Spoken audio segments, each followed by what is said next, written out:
Hello બાળ મિત્રો, કેમ છો બધા? આજની વાર્તાનું નામ છે એક બ્રાહ્મણ. એક વખતની વાત છે. એક બ્રાહ્મણ હતો. તે છે ને 5-7 દિવસ ગામે ગામે ફરતો અને કથા કરતો.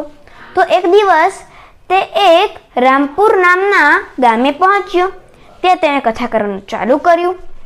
તો તેને જે કથા કરતો હતો તો ત્યાં ગામ લોકો તે સાંભળવા આવતા અને તેમને તેની કથા સાંભળવી બહુ જ ગમતી.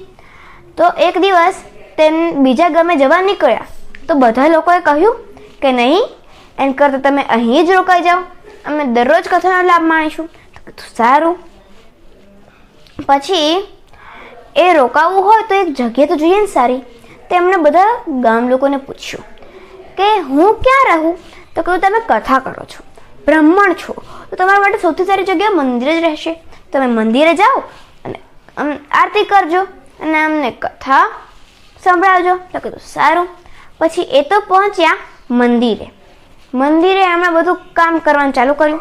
પછી ભૂખ તો લાગે બધા મનુષ્યોને, તો એમણે કહ્યું ખાવાનું બધા પાસેથી માંગવું મને નથી ગમતું, તમારે ઉગાડવું ક્યાં? તેમણે ગામ લોકોને પૂછ્યું. તો ગામ લોકોએ કહ્યું કે મંદિર જે છે તેની પાસે ઘણી બધી જગ્યા છે, તે ત્યાં તમે છે ને તમારા ઘઉં ને બાજરી અને ટમેટાને બધું ઉગાડી દો અને ખાવાનું બનાવીને ખાજો. તો સારું.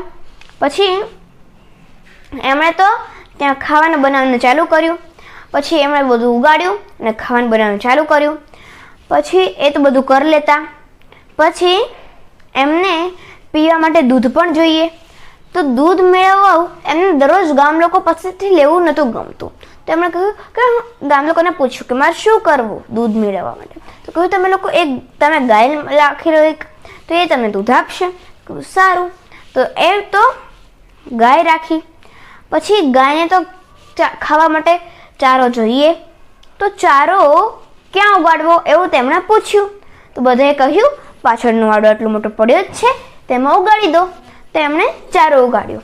હવે બધું બાજરીને કાપતા અને દાણા છૂટા પાડતા અને પછી લોટ બાંધતા અને બનાવતા અને પછી ચારો કાપતા અને ગાયને ખવડાવતા અને દૂધ મોતા.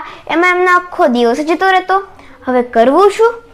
તો આખા દિવસમાં એ કથા કરી જ નહોતા શકતા.